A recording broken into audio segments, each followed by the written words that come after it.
And welcome back to Uncover the Proven Strategies Used by the Wealthy. My name is Dan Tatuli, and thank you very much for moving ahead with these videos. So today we actually have with us personal wealth coach Jordan Arias. So just to kind of introduce you all to Jordan.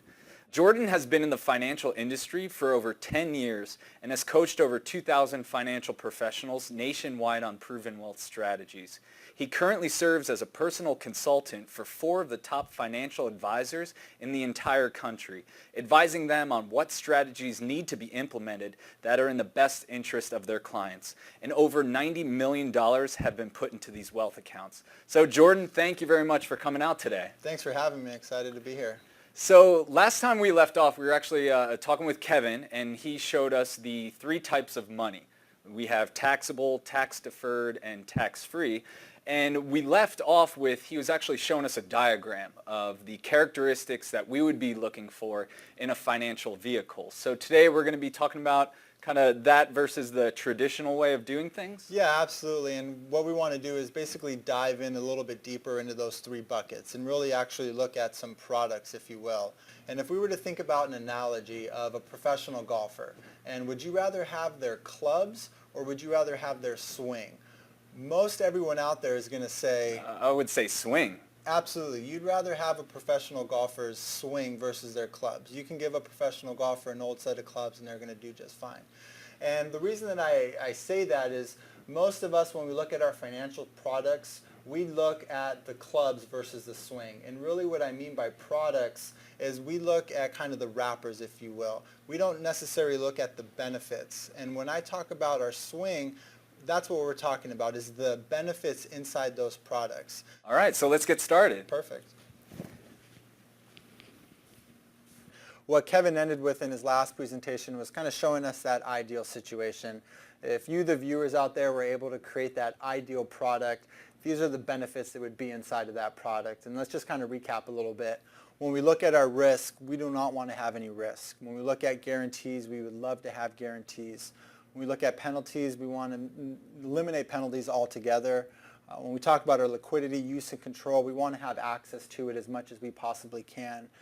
Protection, we want it to be protected from creditors in case anything ever happened to us. Leverage, we want the ability to use this account for outside sources, if you will. Tax deferred, we would love that tax deferred growth. That compounding growth is really what gives us our wealth. When we talk about tax-free, as we've seen in the last 2 videos, we want the ability to have tax-free income. If we could have that in our ideal situation, it would basically be a star. Collateralization, we want the ability to use this account to collateralize outside accounts. Tax deductible payments, if we can get that tax deduction now, of course that would be great. Disability benefits, what I mean by that is if something happened to us, would this account, could we use this account to protect us from home care, nursing care, those types of things. And then wealth transfer, if something did happen to us, does this account get passed on to our beneficiaries in the most efficient manner? And so this is our ideal situation. What I want to do is kind of look at some of the products that we do use on a regular basis and how that stacks up to our ideal situation. What I want the viewers to do at home right now is to look up at the screen. This is some of the most common financial accounts that you would put your money into. Right. Where do you stack up right now? Is your money in one of these accounts, maybe 2 of them, maybe all of them? And what we're going to do right now is go through each one, and what we want to do is actually have green boxes that match what we want. Yep, absolutely. And if we don't have green boxes, we're either going to have red or yellow. And red meaning that we don't have access to it. It's the complete opposite of what our ideal situation is. So let's spend a couple minutes talking about our IRA 401k. That's really the most common account that we use as a retirement vehicle, whether it's through our employer or our individual self. Now, we're going to focus first on those risks and guarantees. And what I mean by risk is really the risk that we're putting ourselves in regards to volatility. Think about if you guys had $100,000 that you've saved in your account that you've worked really hard for, and the market dropped 30%. Well, now you're left with the $70,000 account balance. Oftentimes you think, okay, simple, I just got to get back to that 100,000, so I lost 30, I have to gain 30 to get back to that account. Well, you'd have to actually gain more north of 42% to get back to that 100,000. And really the main reason being is I'm earning interest off of 70,000 versus 100,000. And so when we look at risk, we would love to eliminate that altogether. When we look at guarantees, what we're also talking about is interest rates. And one of the things that I like to do, and we'll use our same $100,000 example here. So let's say that we had $100,000 in our account. And I'm going to give you two scenarios. Okay. One scenario is, let's say we're in the market. We're invested in the market, and we know that there's downturns and high rates of returns that we can receive. So let's just say in that first year, we have a 30% loss in the market. So our 100,000 is dropped to 70,000. But in the following year, we've done really, really well, and we've rebounded in the market, and we had a 50% return. Mm-hmm. So over that 2-year period, our account value is $105,000. Okay, not bad. We've recovered from that loss. Now we're moving on. Let's say we have a second account that doesn't get the negative 30% return. We do get a return. Let's say it's 10%. So we get a 10% return in the first year. That's great. Let's say in the second year we didn't get the 50% return like our volatile account. We just got another 10% rate of return. This account at the end of 2 years is going to be worth $121,000. So obviously you can see the major difference between the two accounts. Now, one of the things that the accounts have in common is that both of these accounts have averaged a 10% rate of return over these 2-year periods. Got it. So for everybody at home, when an advisor comes up to you and says, I average a rate of return of 10%, as you could see here with those two accounts, that could mean two drastically different things. You're absolutely right. And in the sake of our risk argument, it's not that risk reward might not be worth it when we can essentially accomplish a higher amount of value in our account by getting low, moderate rates of returns, but that they're more consistent.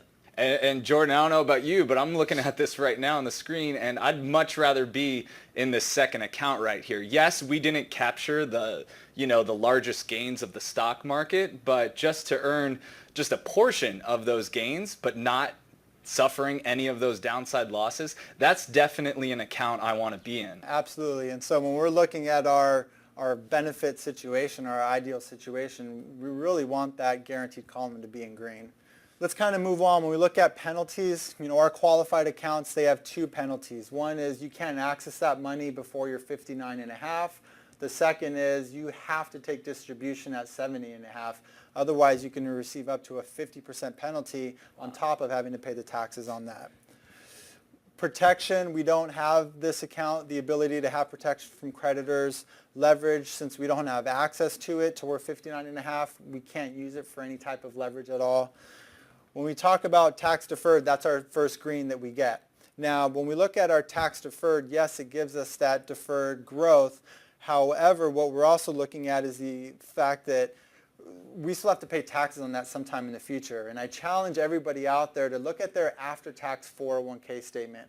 And what I mean by that is factor in what your current tax rate is. If you had $1 million in your account and you're in a 35% tax bracket, well, you haven't paid any taxes on that amount yet. So essentially, your real account balance is $650,000. So yes, you get that deferment, but at the same time, you still have to pay taxes on that at some point in the future. Tax-free, just plain and simple, we would love to have tax-free income, but we don't have it inside of our qualified accounts. Collateralization, since we don't have access to it, we cannot use it for any type of outside collateral. When we look at tax-deductible payments, yes, that's our second green box that we get inside of our 401k or IRA accounts. But really, you guys have to think about, it's not so much a tax deduction as it is a postponement. Yes, I have that benefit of getting the deduction right now, and it's going to save me in my income that I'm filing right now. But I'm going to have to pay taxes at some point in the future. And as we've seen in the last two videos, it might not be a great situation to pay taxes in the future. Disability benefits, we just don't have any when it comes to our qualified accounts. And wealth transfer, we don't have any, and it actually hurts us a little bit. And what I mean by that is what's happening, since we haven't paid any taxes on these accounts, if something happens to us, then we're essentially transferring that tax burden to our beneficiaries, to our children, our grandchildren, who now they're going to have to pay the taxes on those accounts. Yeah, and Jordan, correct me if I'm wrong, but if that money's going to the children, that could even put the children in a higher tax bracket, correct? Yeah, you're absolutely right, because they're earning a living. They're making money themselves, and so if you tack on the money that they have to take from a distribution, that absolutely can bump them up into a different tax bracket. So we kind of looked at our IRA, our 401k, our qualified accounts, if you will. Let's look at our mutual funds. Now, I don't see many greens here as well compared to the 401ks and IRAs. We got 2 green boxes and a yellow. So just like our qualified money, our mutual funds are really only giving us 2 green boxes. And really the green boxes have to do with liquidity and the ability to use it as collateral. And really that happens because we're paying taxes on the money as we earn it. So we do have access to it, which is great. But again, when you stack it up to what we would absolutely love to have, it's not really doing that well.